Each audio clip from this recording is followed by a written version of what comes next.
Marijuana and water, both hot-button issues not only on the North Coast, but the entire state. For many marijuana farmers, it's not just a way to make a living, it's a way of life.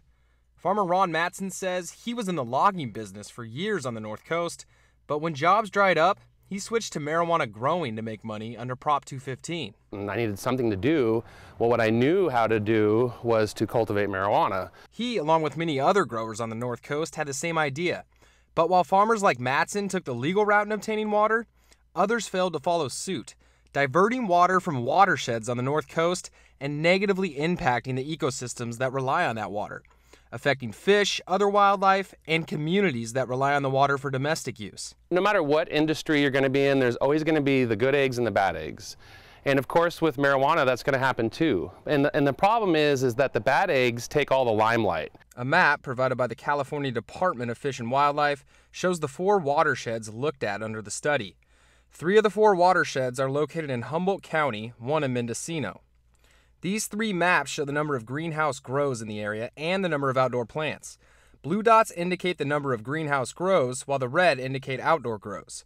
According to the study, an estimated 23,000 to 32,000 cannabis plants were found in each of the watersheds during the year 2012. The Department of Fish and Wildlife did the math and says plants are using a combined 500 to 700,000 liters of water per day, depending on the watershed. In some of the areas, it meant that the estimated demand for water for cannabis plants was higher than the estimated flow of the watersheds, drying up streams during the summer. But now that we know the problem, what's the solution?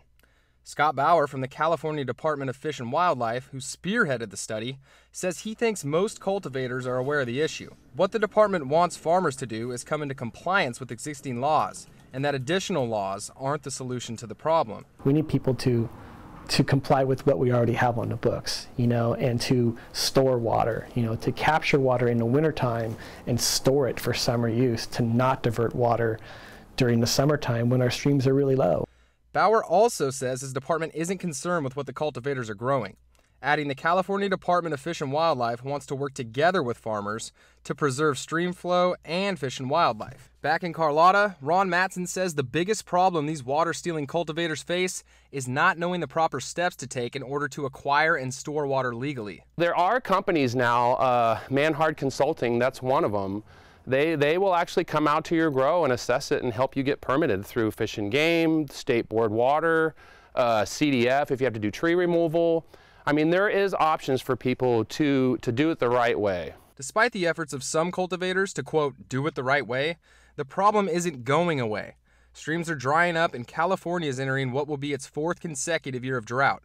The Department of Fish and Wildlife says it hopes its study will shed light on the problem and that immediate action will be taken at the state level. Reporting in Carlotta, Tyler Dahlgren, North Coast News, KBVU, Fox 28.